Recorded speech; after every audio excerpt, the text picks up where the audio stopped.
Bismillahirrahmanirrahim. Assalamu alaikum everyone.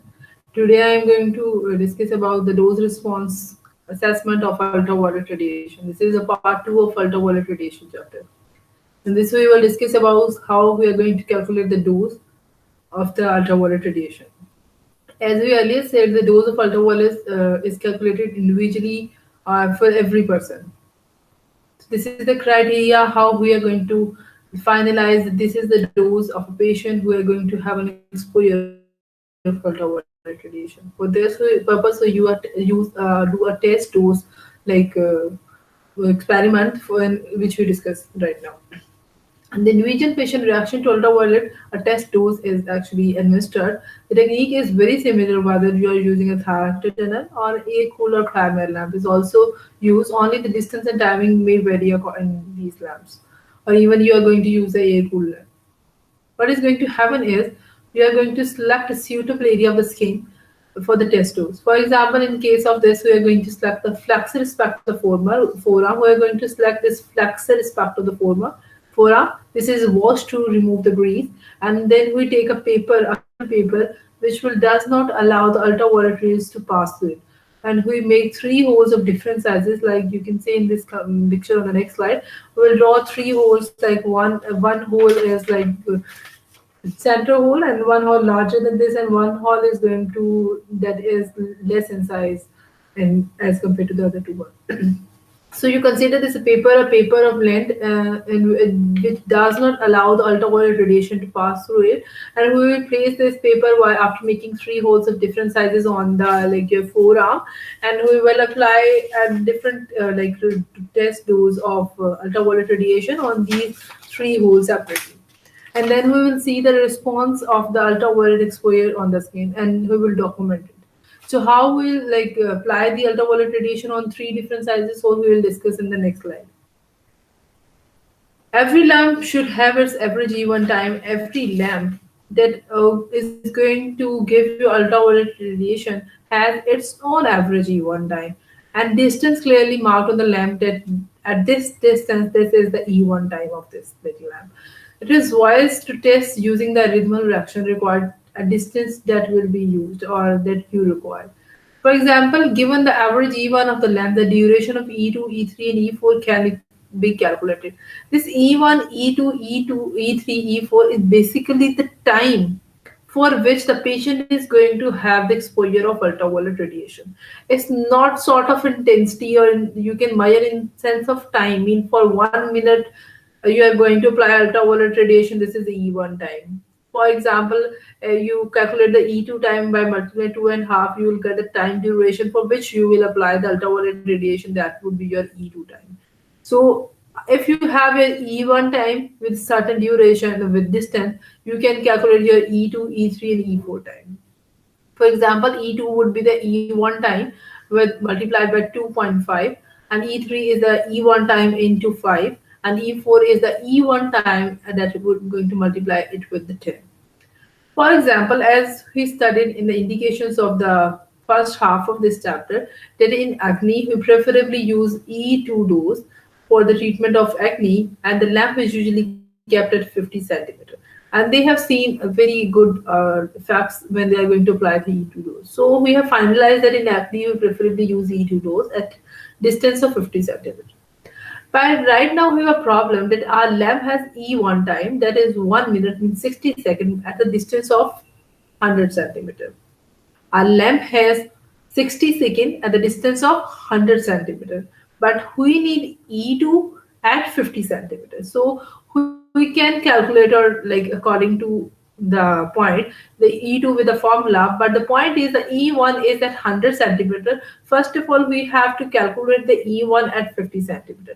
So according to the law of the physics by inverse scale law, if we reduce the distance from from total to half of the value, what happens? The time required for this would be quarter the time as previous. For example, at 100 centimeter, there were 100 centimeter, we have 60 seconds.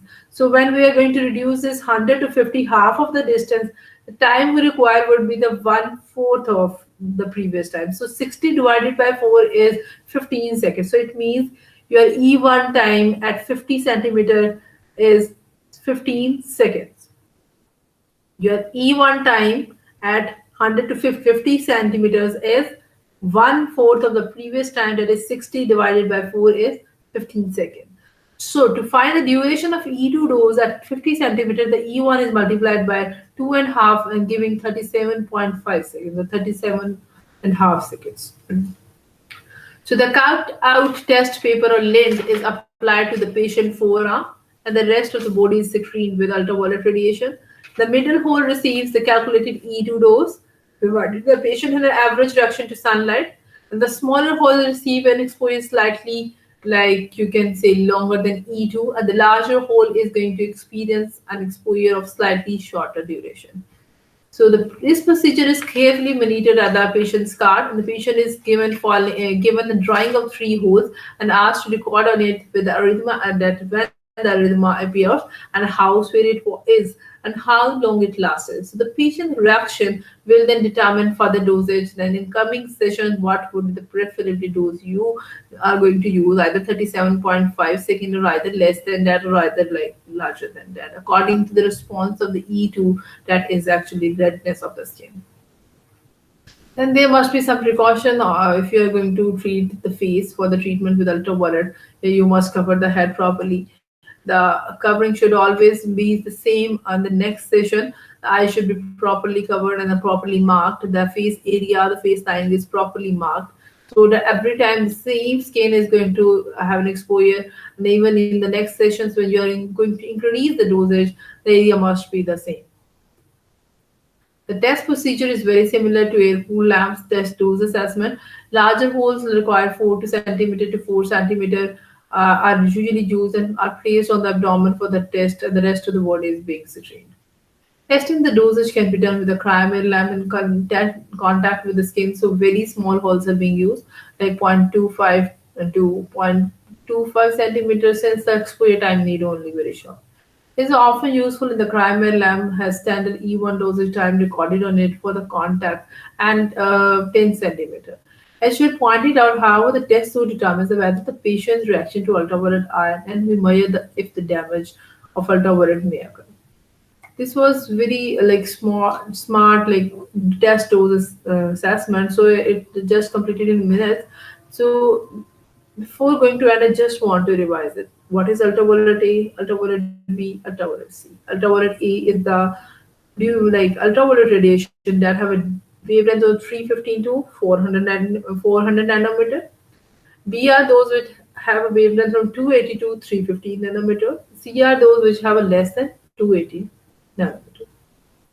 The next come are the physiological effects of ultraviolet radiation. Physiological effects mainly include the carcinogenic effects, rhythmal effects, peeling, epidermal hyperplasia, tanning, vitamin D synthesis is very important. Effect on immunity, antibiotic effect, germicidal effect, fungostatic effect, they are also very important. Then we have gone through a term named as photosensitization, enhanced response of the skin towards the ultraviolet radiation after the intake of photoactive agents. So there was a long list of photoactive agents. Then we have gone through different indications, like we can use in acne, we can use in the conditions that are like affected like due to infections that does not have even infection. They can also have an exposure of this ultraviolet radiation in dark skin for the counter irritation purposes. So then we study to the indication, contraindication, adverse effects that include the it does not apply the ultraviolet radiation on the eyes, on the systemic lupus erythematosus, fever, cardiovascular conditions. So we try to avoid the ultraviolet exposure, especially after the deep X-ray exposure for at least 3 months. We must not apply because the skin is actually more prone to have malignancy if you have ultraviolet exposure after X-ray therapy. The last one was we were going through the cryo lamp and the dose assessment. We have also discussed about the generators and their production. So this was all about the ultraviolet radiation. This is a very important lecture, and we must in coming lectures we will also discuss the evidence-based approach and ultraviolet radiation and different clinical cases related to this. Thank you so much, dear class.